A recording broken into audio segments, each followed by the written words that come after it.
irmãos, vamos falar aqui sobre o vinho e as drogas na Bíblia, ok? Amados irmãos, algumas pessoas fazem a pergunta, claro, na maioria das vezes uma pessoa só pode estar brincando ou quer se justificar, não é? Que na Bíblia não proíbe o uso, né, da maconha, por exemplo. Claro que você não vai encontrar esse versículo, não usarás maconha, né? Também não está escrito não soltarás bombinha, não é? Coisas que não existiam naquela época, mas de certa forma o princípio já existia. Então vamos lá. Você vai ver em Apocalipse 21:8, né, 22:15, quando diz: ficaram de fora os cães, os feiticeiros, tal, ou a sua parte dos feiticeiros será no lago que arde com fogo e enxofre. Muito bem, a palavra feiticeiro ali no grego é parmakeia ou parmakeia, né, que é relativo ao uso de drogas. Então a pessoa que pensa que está usando drogas, na verdade ela está praticando uma feitiçaria. Vou explicar mais ou menos para os irmãos. Não é?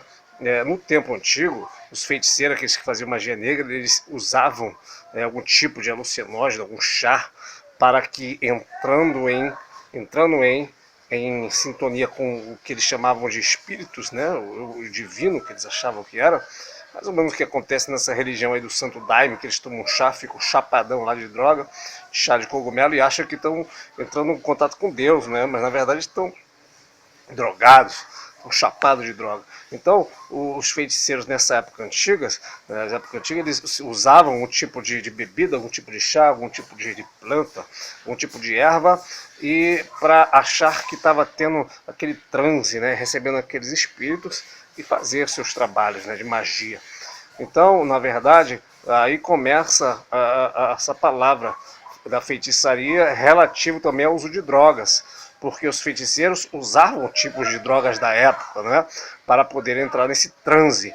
Então a pessoa que hoje, assim como o feiticeiro ele usava alguns tipos de chás, alguns tipos de planta, algum tipo de erva para entrar em transe, para poder praticar suas feitiçarias, assim também hoje a pessoa que fuma maconha, que cheira cocaína, ela está dando legalidade, se enchendo de demônios. Então quando ela se enche de demônios, tá, ali ela fica drogada e ao mesmo tempo, sem saber, ela está praticando um tipo de feitiçaria. Então na Bíblia está escrito que ficaram de fora os feiticeiros. Apocalipse 21:8, Apocalipse 22:15 diz que além de ficar de fora, a parte dos feiticeiros será no lago que arde com fogo e enxofre.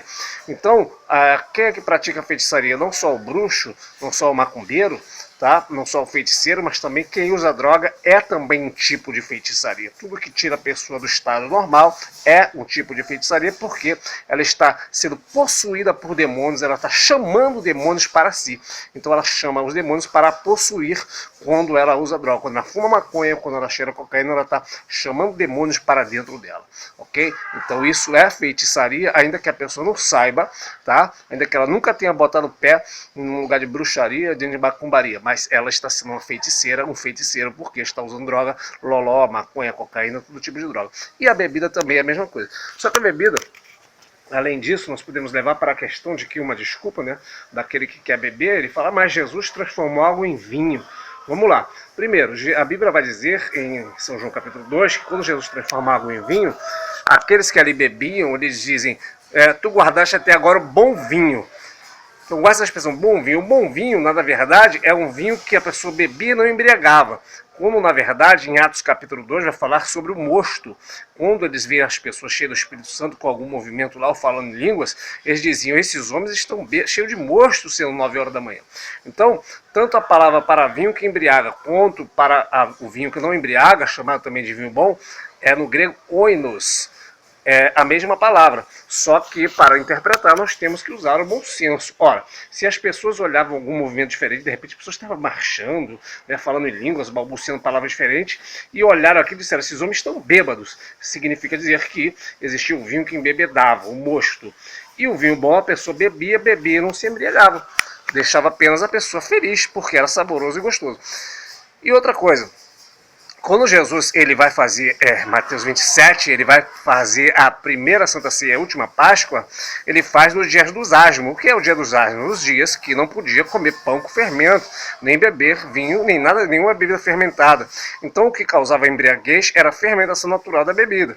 Então certamente no dia da Santa Ceia não havia fermento ali, ou seja, o vinho era apenas o suco. Essa palavra suco que nós usamos, na verdade, se você espreme a uva, né, e bebe, você está bebendo vinho. O que é o vinho? O suco da vide, que é o suco da uva. Então, na verdade, o suco também pode ser chamado de vinho, e também o vinho fermentado também é chamado de vinho. Claro que alguém vai falar assim, mas Paulo fala para Timóteo, bebe um pouco de vinho. É claro que nós podemos entender que esse vinho pode ser o vinho sem o álcool.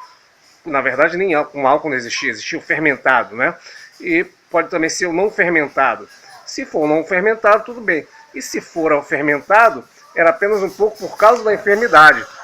E não se compara, né, um vinho fermentado da época com um vinho com a cachaça de hoje, que algumas pessoas querem beber e dá desculpa, né? São esses pinguços que tem por aí. E Paulo ia falar uma coisa para depois falar outra. Por exemplo, Efésios 5, não vos embriagueis com vinho em que é contenda, mas enchei-vos do Espírito. E depois ele fala, bebe o vinho. Ele vai falar, não beba, não se encha. Depois ele vai falar, beba. Não é? E também, você vai ver que em Gálatas 5, uma das obras da carne é a bebedice. Em 1 Pedro 4, verso 3, se não me engano, vai falar que os cristãos tinham que deixar de borrachice ou borracheiros. O que são borrachices ou borracheiros? É a bebedice, né? É a pessoa que enche a cara de cachaça, de bebida alcoólica, de cerveja, de vinho e de qualquer bebida alcoólica. Isso é bebedeiras, né? Também tem uma palavra em Coríntios que vai falar que os que ficaram de fora são os beberrões, né? Então a pessoa que ela bebe, que ela enche a cara de cachaça, o bebedor, o que bebe cerveja, ele não vai entrar no céu, ele não tem parte com Deus, isso é demônio. Isso é Zé Pilantra que faz a pessoa usar esse tipo de bebida, tá? Então a Bíblia condena por toda a Bíblia, desde o Antigo Testamento, no Novo Testamento, vai condenar, né, o uso de bebida. Em Provérbios 31 vai ter uma palavra também dizendo que dai bebida aos que perecem, né? O que significa isso? O rei Lemuel vai receber o conselho da sua mãe, né? Meu filho, né, próprio dos reis, bebeu o vinho, sem bebedade, bebida forte, dai bebida para os que perecem. Aqui ela está usando em Provérbios 31 uma ironia, dizendo, deixa a bebida para quem vai perecer, você não vai perecer, você é um rei, então você não vai perecer, né? Interessante também que em Levítico, Deus vai falar que Arão não ia beber vinho, ele era separado para Deus, e também mais na frente vai falar também que os nazireus não bebiam vinho, pessoas separadas para Deus não beberiam bebida alcoólica. Toda vez que alguém bebeu no Antigo Testamento, você vai ver que deu problema, né?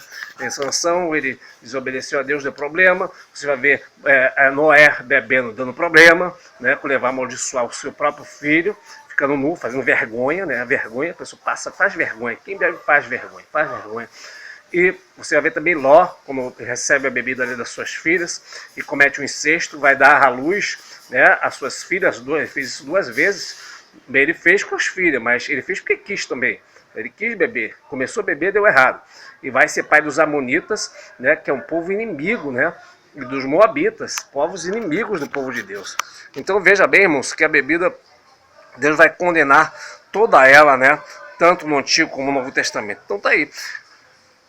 Deus não aceita beberrões, tem que se arrepender, largar a bebida, não é? O vinho bom, ele não embriagava, a pessoa bebia, não embriagava, tanto é que você vê no final da festa já as pessoas falando assim, guardaste até agora um bom vinho, ou seja, era um vinho que as pessoas bebiam e se mantinham, não é, de forma racional. Você não vê alguma coisa dando a entender que estava acontecendo alguma coisa que ninguém se entendia, não é? Já em Atos 2, ninguém se entendia, e disseram, eles estão cheios de mosto, ou seja, eles estão cheios de um vinho que embriaga.